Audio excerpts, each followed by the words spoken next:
Shalom, Bapak, Ibu, Saudara yang dikasihi Tuhan. Selamat berjumpa kembali dalam program Ekumene Bible Study. Dan sebelum kita memulai pembahasan kita kali ini, saya mengajak kita untuk tundukkan kepala dan kita berdoa. Mari kita berdoa. Tuhan Allah, sumber kekuatan kami bersyukur, kami berterima kasih sebab Allah yang memberikan kesempatan bagi kami untuk hari ini kembali berjumpa, untuk menikmati kebenaran-Mu, memahami firman dan kehendak-Mu bagi kami melalui Ekumene Bible Study. Ajari kami untuk menggali lebih dalam akan kebenaran-Mu, sehingga mencerahkan iman percaya kami, dan memberikan pertumbuhan pula bagi iman percaya kami kepadamu. Pimpin hamba-Mu, layakkan dia untuk menyampaikan kebenaran-Mu bagi kami. Di dalam nama Tuhan Yesus Kristus, kami berdoa dan kami bersyukur kepadamu Tuhan.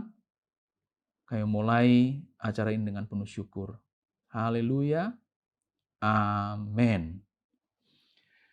Baik, Bapak, Ibu, Saudara yang dikasihi Tuhan. Tema kita berikutnya hari ini adalah Demut. Apa itu Demut?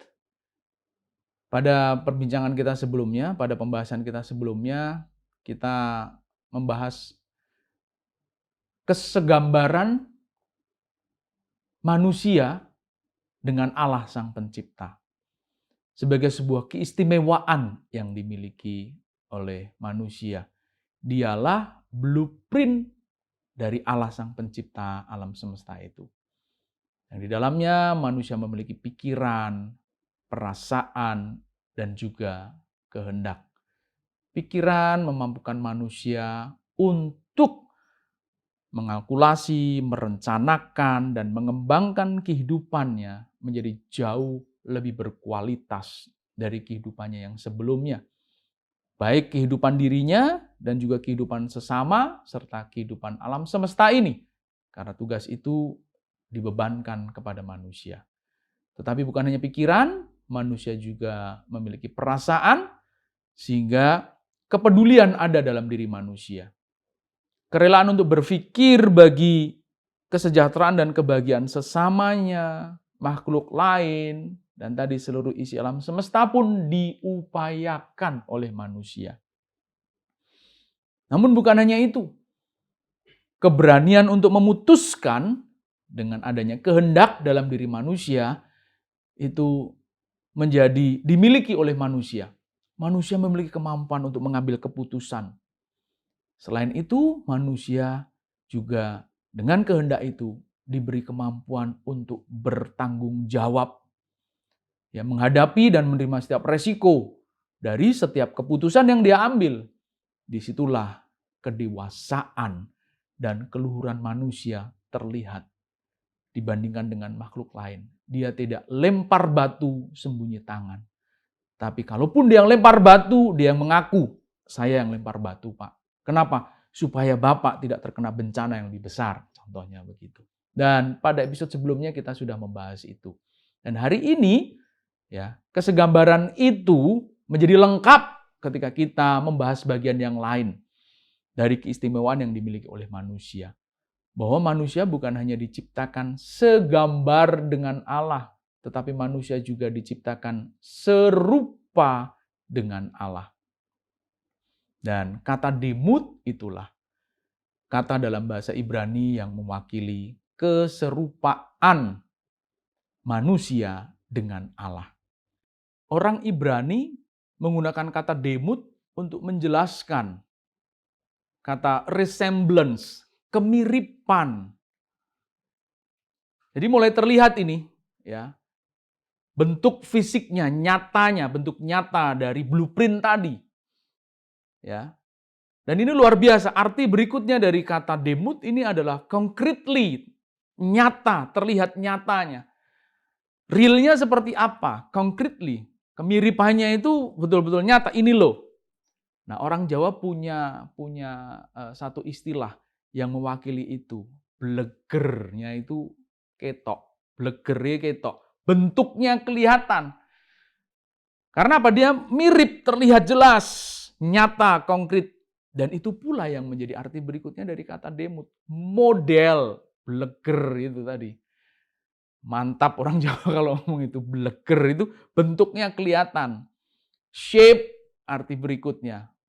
Jadi bukan lagi terbayang gitu. Tapi terlihat jelas. Ini loh figurasi Allah tuh begini. Dan diharapkan itu ada dalam diri manusia. Terlihat, bukan diharapkan ada, memang sudah ada dalam diri manusia dan diharapkan terlihat nyata. Ketika makhluk lain dan orang lain sesama manusia, ya, sesama makhluk hidup melihat itu ada entitas yang terlihat dengan jelas bahwa manusia itu representasi Tuhan Sang Pencipta. Sehingga arti simpulan dari kesemuanya itu, ya, orang Ibrani berharap likeness, keserupaan itu terlihat, similitude. Sebagai kata sifat, ini loh rupanya tuh begini gitu. Nah, biasa dalam bahasa Indonesia itu kan ketika kita sedang dalam sebuah diskusi bingung lalu ujungnya rupanya ini nih ternyata aslinya. Kata rupa digunakan. Itu untuk menjelaskan ya adanya tadi kejelasan nyata tentang apa yang diharapkan. Dari yang sedang dicari dan coba berusaha ditemukan. Dari blueprint yang sudah dibuat itu. Oh ini nih loh rupanya nih begini nih. Aslinya tuh begini. Itu yang dimaksudkan dari kata demut. Jadi demut itu maksud Allah ya dalam upaya menciptakan satu makhluk yang nanti saat dilihat itu betul-betul terlihat dengan jelas mewakili keberadaan Allah itu Sang Pencipta. Oh, begini loh. Tabiat, karakter dan keistimewaan dari ciptaan yang satu ini yang nantinya ya oleh keberadaannya itu semua tanggung jawab dibebankan kepada dirinya untuk mengelola dan berusaha menjaga dan melestarikan alam semesta ini ya ditaruhkan di pundaknya sehingga layak gitu. Dan itulah sebabnya arti lain yang jauh lebih dalam lagi maknanya dari kata demut ini adalah manner. Waduh, luar biasa. Manner Allah ada dalam diri manusia. Jadi bukan cuma bayang-bayang suram, ya buram, blueprint yang juga kadang-kadang masih bingung. Enggak, dengan demut ini makhluk lain bisa melihat manner Allah tuh begini, tabiat dan karakter Allah ada dalam dirinya. Terlihat dengan jelas. Jadi waktu Tuhan merencanakan lalu menciptakan manusia itu dalam tujuan supaya sungguh manner Allah itu dititipkan dalam diri manusia. Tabiatnya, karakternya. Sehingga makhluk lain bisa melihat, oh kemiripan dengan Allah itu terlihat jelas. Bentuknya, modelnya, shape-nya bagaimana.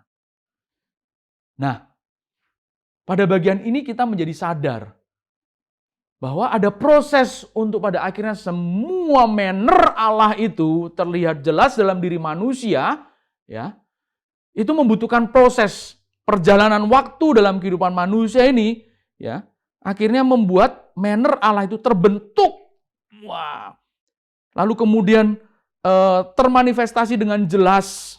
Setelah terbentuk, ya tercipta keberadaan yang diharapkan itu yaitu manner dan tabiat Allah, itu akan termanifestasi dengan jelas. Oh begini nih, ini begini.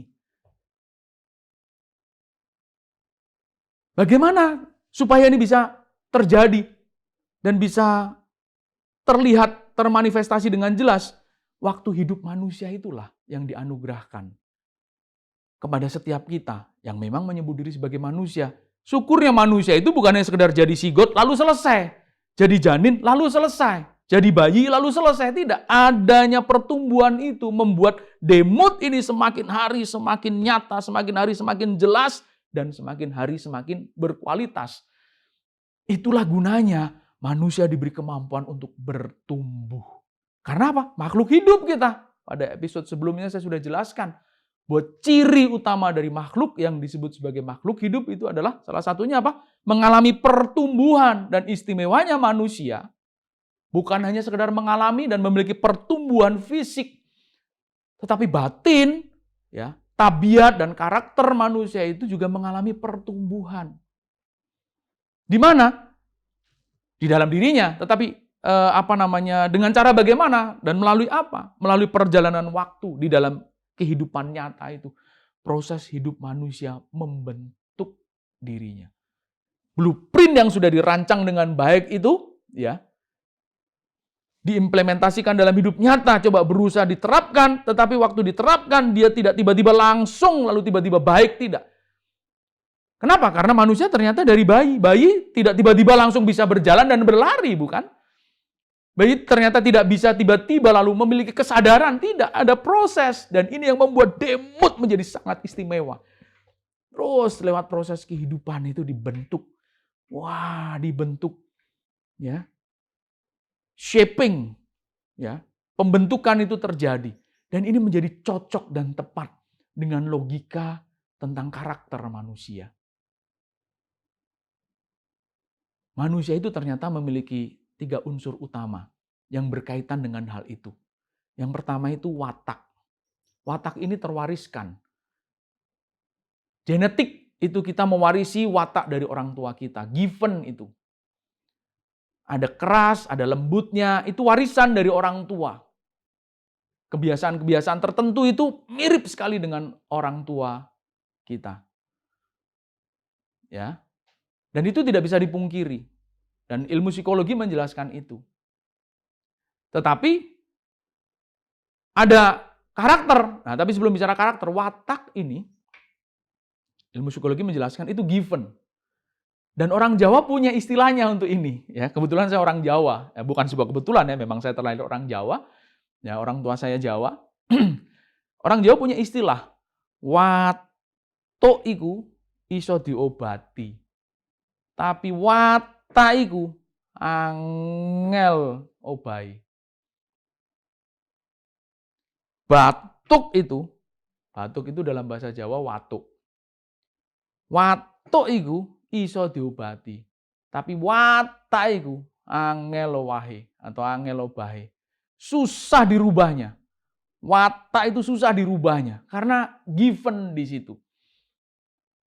Nah, itu dari pengalaman hidup sebenarnya orang Jawa. Ternyata ini sesuai dengan logika psikologi. Watak itu given dan memang dia betul-betul sudah tidak bisa lagi kita ubah karena kita mewarisi genetik orang tua.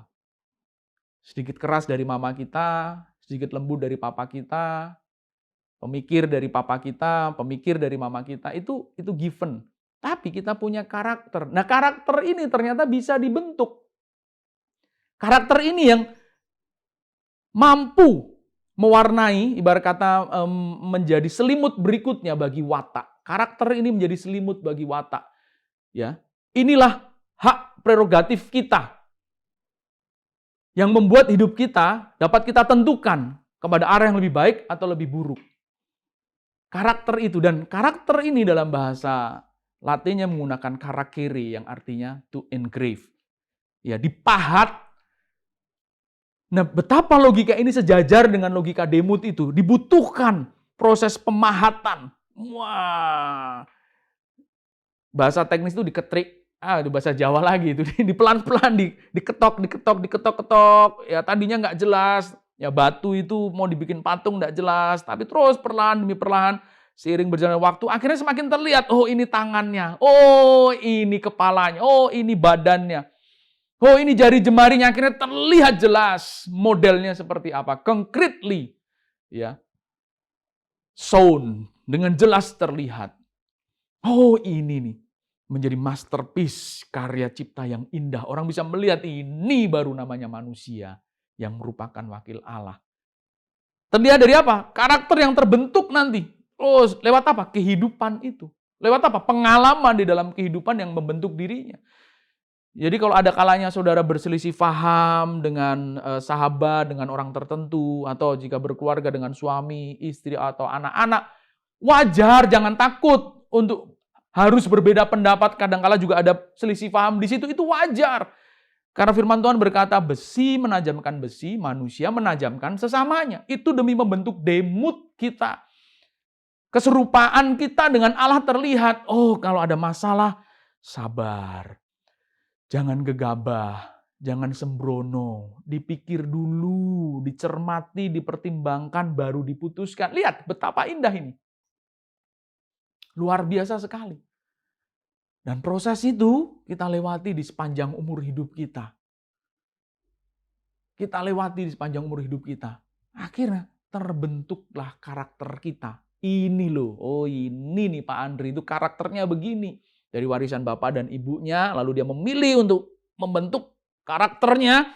Ya, lapisan berikutnya, ya setelah watak itu membuat citra dirinya terlihat dengan jelas. Ya, bayang-bayang tadi berubah menjadi sebuah kejelasan. Begini nih Pak Andri. Nah, kedua hal inilah yang disebut dengan kepribadian. Inilah kepribadian kita. Inilah personality kita. Tapi tidak mudah ya untuk bisa menciptakan sebuah karakter yang unggul itu. Sepanjang perjalanan kehidupan kita, bahkan sampai kita mati nanti, prosesnya harus terus kita lewati. Sampai pada ujungnya orang bisa melihat, oh ini loh personality Tuhan itu begini. Blueprint yang tadi masih buram, bayang-bayang, oh masih mengira-ira, oh jelas ini. Ini loh makhluk ciptaan bernama manusia. Ya, sebagai perwakilan dari Allah, representasi Allah. Kita ini wakil Tuhan loh di bumi ini. Bahkan kalau boleh disebutkan kita itu Allah kecil. Karena potensi Allah ada dalam diri kita. Tapi ingat, Allah kecil. Jangan sok besar. Kamu itu bukan siapa-siapa. Kita itu bukan siapa-siapa. Tapi kalau kita diberi otoritas ilahi itu, ya dalam tujuan untuk ya have dominate. Mendominasi bukan demi kepentingan diri sendiri, tapi mendominasi demi memelihara diri kita, sesama kita, makhluk lain, dan seisi alam semesta ini. Tanpa itu, maka semua keistimewaan ini menjadi percuma. Semua keistimewaan manusia menjadi percuma. Ya, resemblance kemiripan kita yang nyata lewat model, ya, shape, bentuk lahiriah kita, kualitas kehidupan kita, itu percuma. Likeness kita, manner kita, tabiat kita itu menjadi percuma. Similitude sama dengan resemblance, kemiripan dengan Allah menjadi tidak ada gunanya. Mari kita upayakan. Tetapi ingat baik-baik, untuk bisa sampai ke titik itu tidak mudah, Pak, Bu. Butuh effort kita. Segenap kehidupan kita harus kita pertaruhkan di situ. Karena Tuhan sudah mempertaruhkan segenap hidupnya, seluruh keberadaan dan eksistensinya itu ditaruhkan dalam diri manusia loh. Keistimewaan-keistimewaannya ditaruhkan dalam diri manusia. Nah kita kok sepotong-sepotong, sepenggal-sepenggal. Ya toh? Contohnya ketika mengembangkan pikiran, kembangkan dengan baik. Nah, saya sedikit menggunakan istilah ini menjadi joke yang seringkali juga saya ucapkan, saya gunakan, dan juga kita jadikan untuk introspeksi diri kita. Einstein itu yang sudah secerdas itu, yang akhirnya bisa melahirkan kekekalan energi, rumus kekekalan energi, E equal to mc square. E sama dengan mc kuadrat gitu ya. Itu saja ternyata baru menggunakan 15% dari kemampuan otaknya. Nah, saudara dan saya sudah menggunakan berapa persen dari kemampuan otak kita? Renungkan masing-masing. Kalau belum maksimal itu, jangan dulu kritik Einstein. Jangan dulu berkata bahwa Einstein itu ateis. Enggak, dia bertuhan.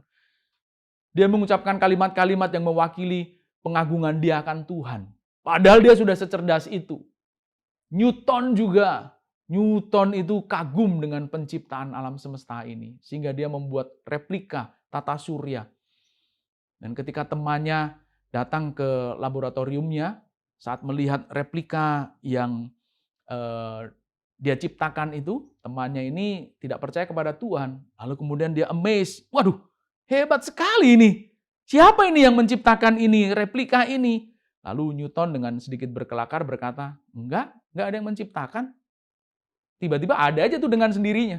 Oh, nggak mungkin, temannya berkata seperti itu. Wah, mana mungkin bisa sebagus begini nggak ada yang ciptakan.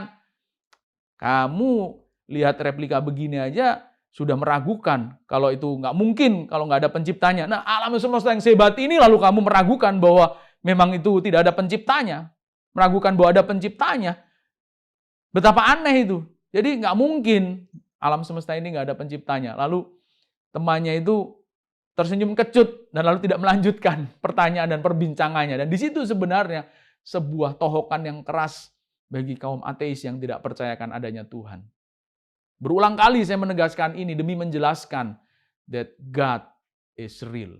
God is exist. Nah, itu dibutuhkan kecerdasan yang matang dan kepedulian juga.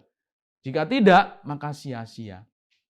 Ya, kembangkan pula potensi diri kita, segala kemampuan, ya, fisik yang kita miliki, tenaga yang kita punya, demi terciptanya karakter, terbentuknya karakter yang berkualitas. Manner Allah, manner ilahi, itu terlihat jelas dalam diri kita. Tidak mudah memang, ya, tidak mudah memang. Mari kita lewati dan kita jalani di sepanjang perjalanan hidup kita sampai kita mati nanti. Sehingga panjang dan pendeknya umur kita menjadi tidak sia-sia. Selamat berjuang, Tuhan Yesus memberkati, dan mari kita tutup perjumpaan kita di dalam doa. Bapa Allah yang Maha Baik, kami bersyukur indah perjumpaan kali ini membuat kami sadar betapa luar biasanya bahwa keserupaan Allah ada dalam diri kami. Ajari kami dan mampukan kami untuk terus berjuang di sepanjang umur hidup kami untuk mengejar keistimewaan tabiat Allah dalam diri kami sehingga terlihat nyata dan jelas dalam kehidupan kami. Sehingga orang lain sungguh bisa melihat bahwa Allah ada dalam diri kami. Allah yang menciptakan kami, Allah yang membentuk kami dan membuat kami menjadi istimewa. Sebuah kerjasama antara kami dengan Engkau ya Tuhan sungguh-sungguh terlihat nyata dan tercipta dengan jelas dalam kehidupan kami. Hingga pada akhir kehidupan kami sungguh-sungguh bisa merasa puas atas jerih lelah kami. Saat kami sungguh-sungguh menjadi serupa dengan diri-Mu. Menjadi segambar dan serupa dengan Allah, pencipta kami, pencipta alam semesta ini. Terima kasih Bapa. Dengan penuh syukur kami akhiri perjumpaan ini hanya di dalam nama Tuhan Yesus Kristus. Haleluya. Amin.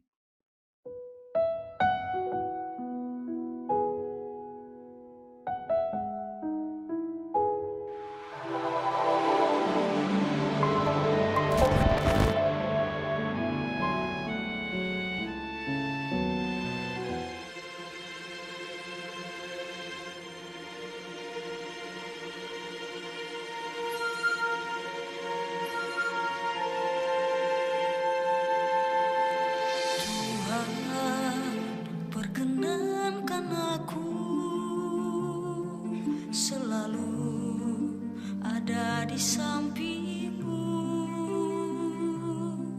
sejak ku hidup di bumi sampai di keabadian, ku iring Tuhan.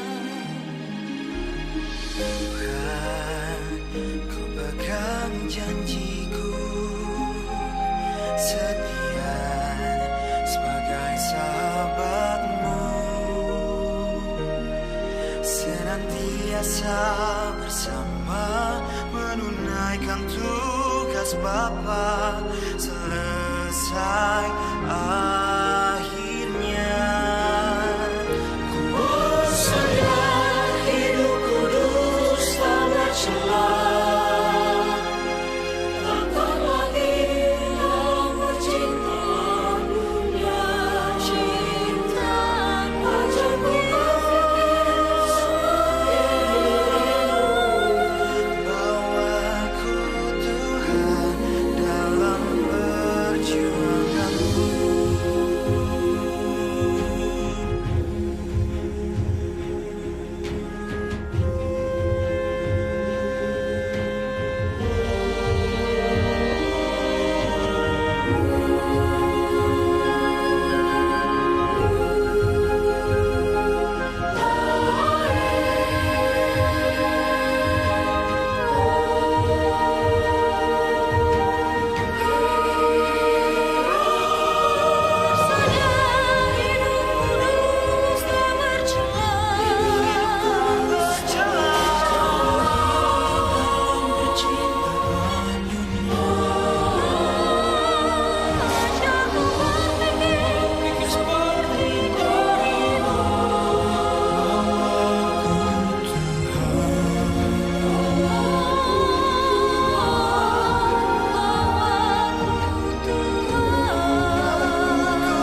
Yesus Tuhan, berarti kepentingannya atas segalanya, semua untuk kemuliaannya, semua untuk kerajaannya. Kini aku telah kau miliki, kau telah beli dengan harga lunas terbayar. Ku tak berhak atas hidupku, Yesuslah